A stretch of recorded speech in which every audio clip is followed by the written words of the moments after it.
함께 보실 말씀은 신명기 23장입니다. 구약성경 298쪽에 있습니다. 신명기 23장 19절로 24장 9절까지 말씀입니다.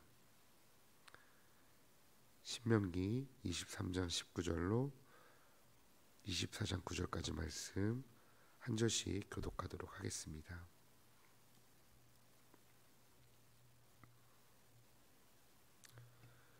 내가 형제에게 구워주거든 이자를 받지 말지니 곧 돈의 이자, 식물의 이자, 이자를 낼 만한 모든 것의 이자를 받지 말 것이라.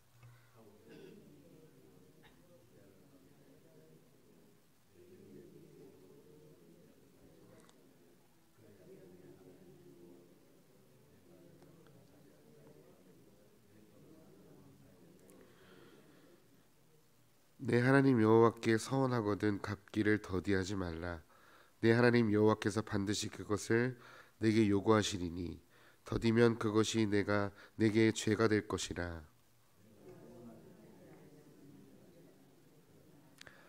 내 입으로 말한 것은 그대로 실행하도록 유의하라. 무릇 자원한 예물은 내 하나님 여호와께 내가 서원하여 입으로 언약한 대로 행할지니라.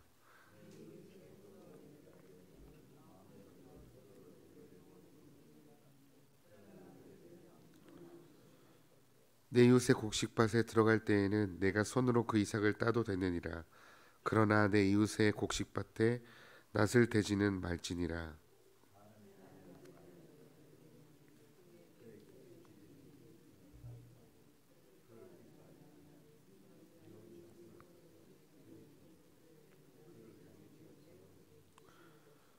그 여자는 그의 집에서 나가서 다른 사람의 아내가 되려니와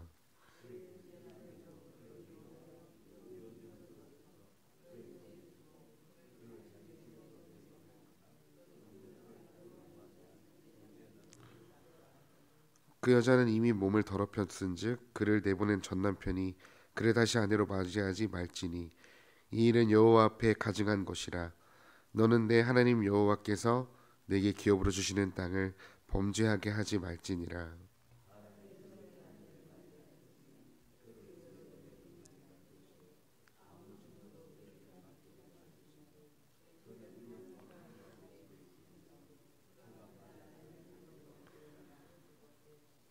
사람이 맷돌이나 그 윗짝을 전당 잡지 말지니 이는 그 생명을 전당 잡음이라.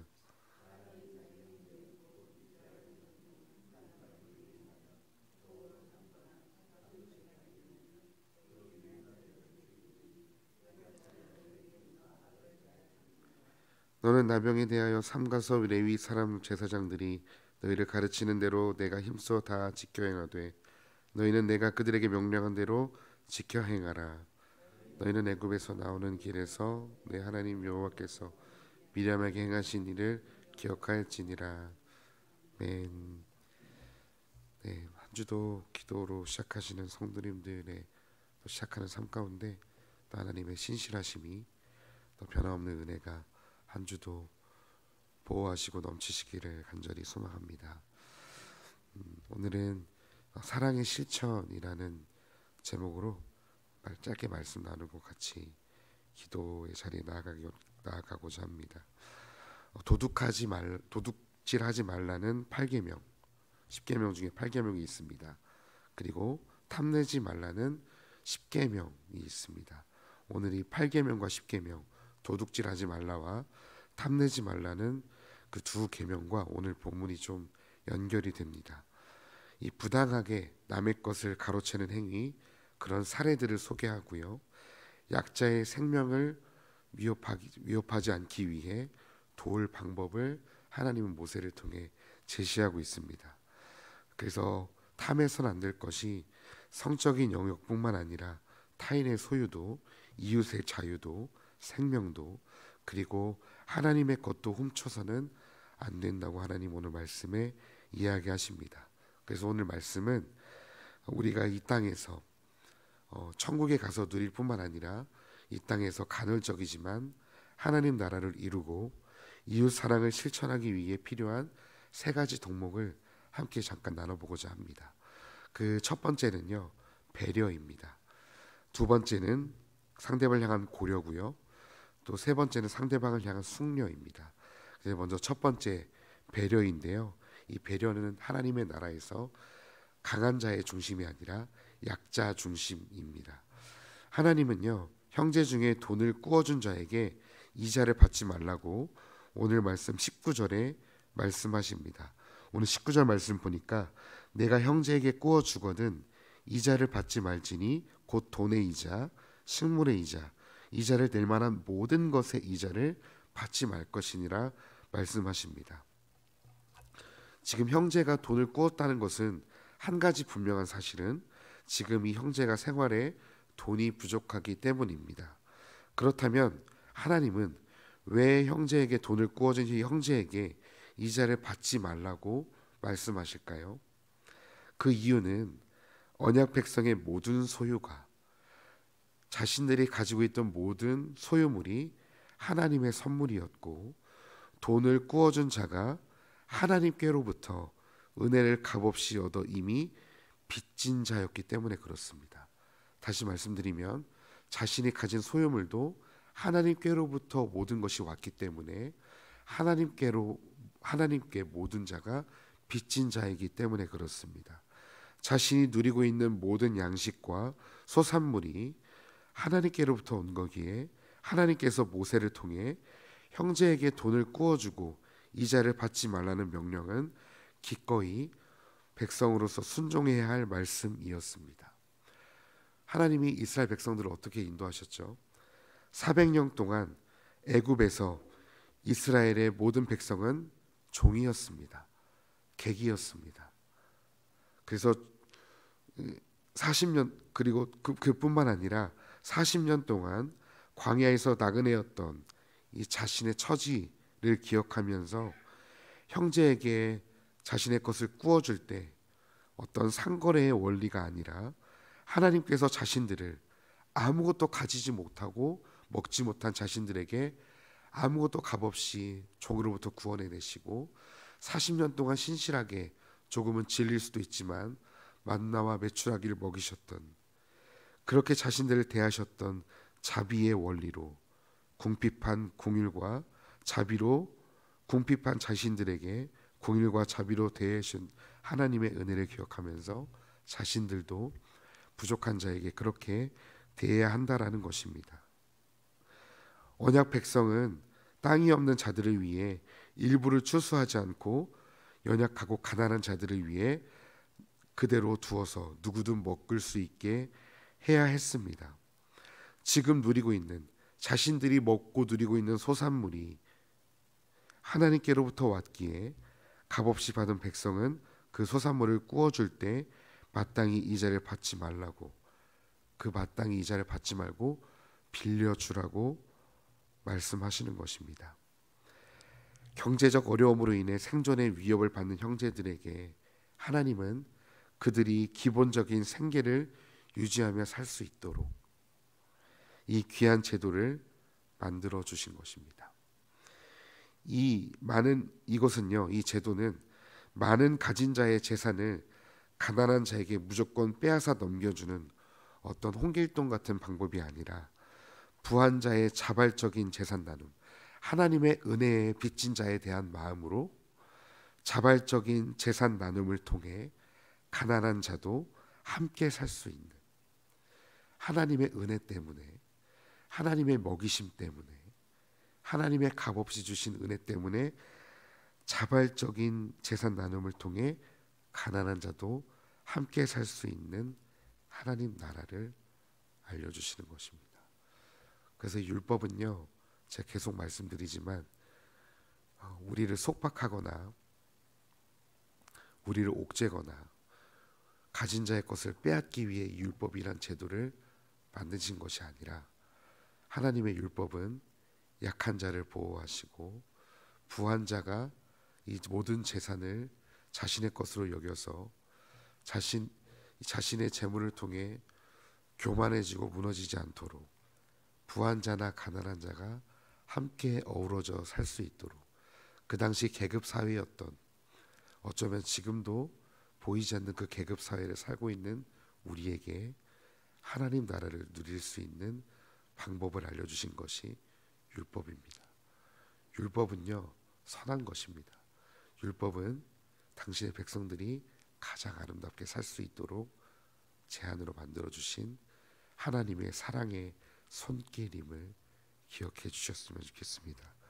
두 번째는요, 고려입니다. 하나님 나라는 다름 아닌 가정 중심이었습니다. 하나님 나라를 이루고 누리기 위해 기초가 되는 영역은 지금도 동일하지만 가장 기초가 되는 공동체, 가장 작은 교회 공동체였던 가정이었습니다. 24장 1절에 설명하는 것처럼 한 남편이 아내의 수치되는 일, 무엇이 있을까요?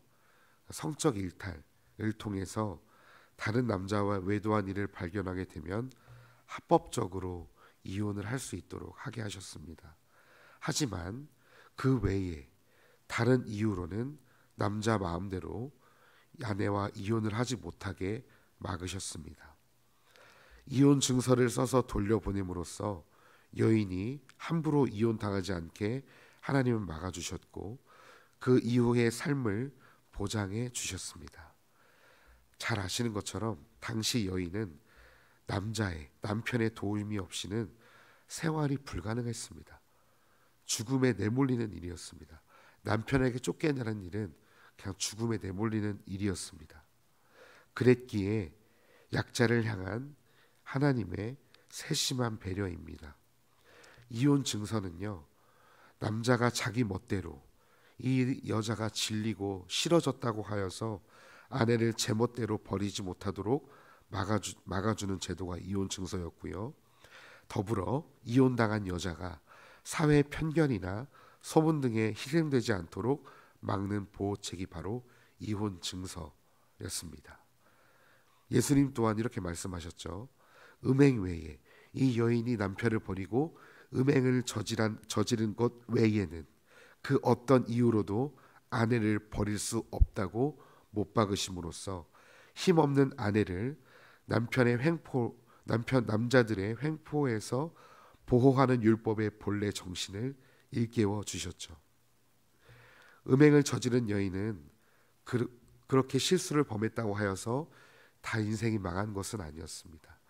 참으로도 감사하게도 하나님은 이 음행을 저지른 여인에게도 살 수 있는 방편을 허락하십니다. 예수님도 가늠한 여인을 정죄하지 않으셨고 그 여인을 잡아온 서기관과 바리새인에게 너희들 중에 죄 없는 자가 돌로 치라고 말씀하셨죠. 하나님은 그렇게 실수하고 범죄한 자에게도 살아갈 수 있는 방편을 마련해 놓으시는 분이십니다. 이 음행을 저지른 여인이라 할지라도 첫 남편으로부터 떠나 다시 재혼할 수 있도록 허락해 주셨습니다.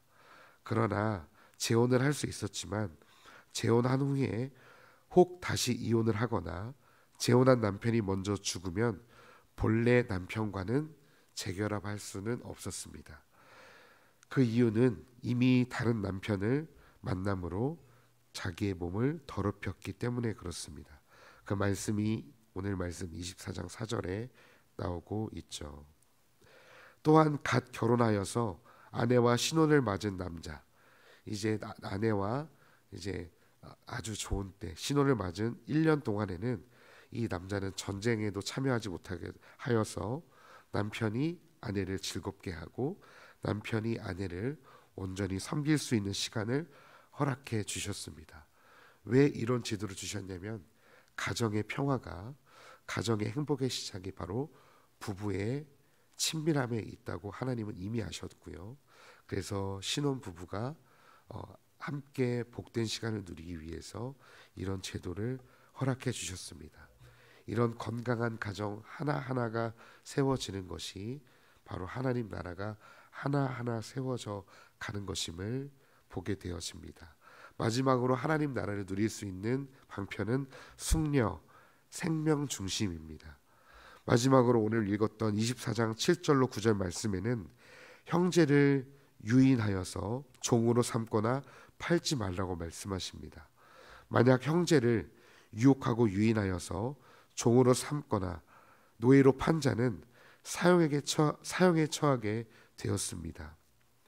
하나님의 형상인 사람의 생명을 훔친 것으로 살인죄와 다름없었기 때문이었습니다.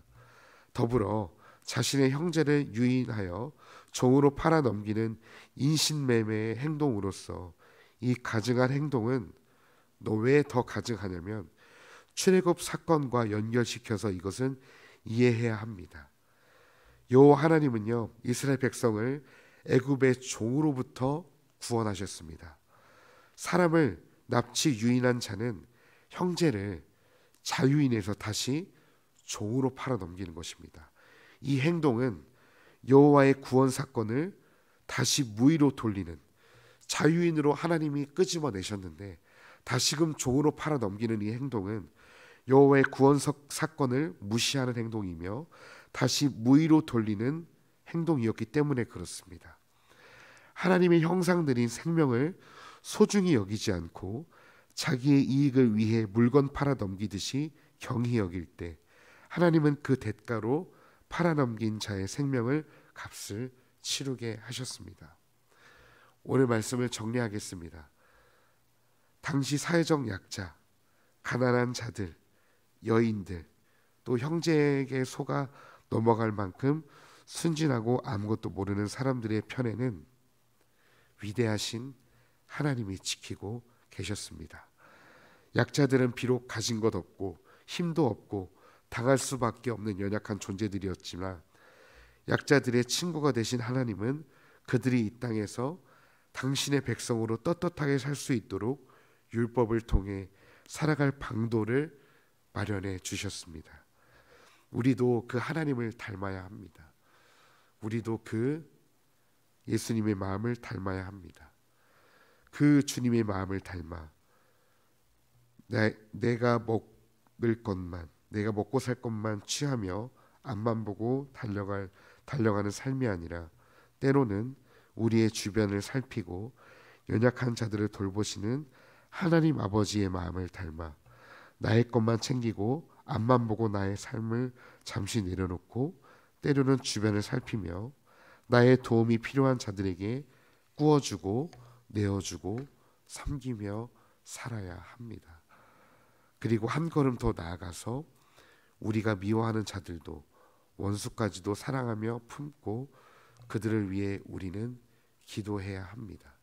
하나님을 잘 믿는다는 건요, 하나님과의 관계가 좋다라는 건요, 어디에서 드러나야 되냐면 사실은 인간관계에서 드러나야 합니다. 하나님을 사랑한다면, 하나님의 은혜로 충만하다면, 하나님과의 관계가 친밀하다면 사랑과의 관계에서도 우리는 그 사랑의 성품이, 그 긍휼의 성품이 드러나야 합니다. 우리가 만약 인간관계가 좋지 않다면, 인간관계가 무너져 있다면 먼저 무엇을 살펴야 되냐면 하나님과의 관계를 살펴야 합니다.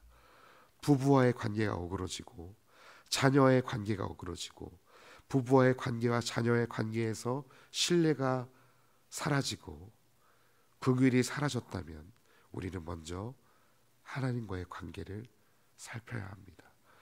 하나님과 친밀하다면 우리는 자연스럽게 부부와의 관계에서도 남편과 아내를 긍휼히 여기게 될 것이고 이웃을 긍휼히 여기게 될 것입니다. 하나님의 나라는 추상적인 게 아니에요. 가까이에 있습니다. 어려운 게 아니에요.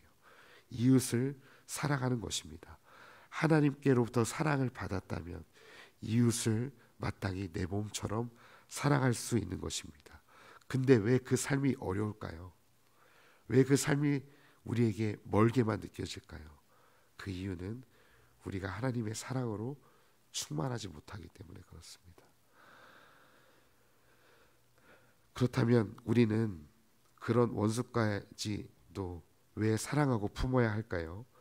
그 이유는요, 하나님께서 먼저 누구보다 원수 같은 우리를 원수로 대하지 않으시고 자녀로 대하시며 우리를 먼저 품어주셨기 때문에 그렇습니다. 우리가 의인이고 아무런 죄가 없을 때가 아니라 하나님은 우리가 아직 죄인 되었을 때 우리의 죄를 위해 당신의 하나밖에 없는 독생자 예수 그리스도께서 죽으심으로 우리를 향하신 하나님 아버지의 사랑을 확증해 주셨습니다. 우리 하나님 아버지는 말과 혀로만 너희를 사랑한다고 말씀하지 않으셨고 실제로 그 아들을 자신의 정부이신 그 예수 그리스도를 우리에게 내어 주셨습니다. 나를 향해 지지해 주시고 나를 향해 지지해 주고 사랑해 주는 사람은 그 사랑은 세상 사람들도 충분히 할 수 있는 사랑입니다. 그러나 죽음보다도 더 사랑, 나를 살리기 위해 당신의 아들을 내어주신 하나님의 아가페 사랑은 원수까지도 사랑하게 하십니다. 사람의 인내와 노력으로 이루어진 인간의 사랑으로는 결코 불가능합니다. 하나님께서 우리에게 이미 베푸신 무조건적인 사랑, 한이 없고 끝이 없고 어제나 오늘이나 변함도 없고 다함이 없으신 그 하나님의 사랑만이 우리가 이 땅에서 하나님 나라를 누리고 이웃을 내 몸처럼 사랑할 수 있는 유일한 근원이 하나님의 사랑이 되십니다.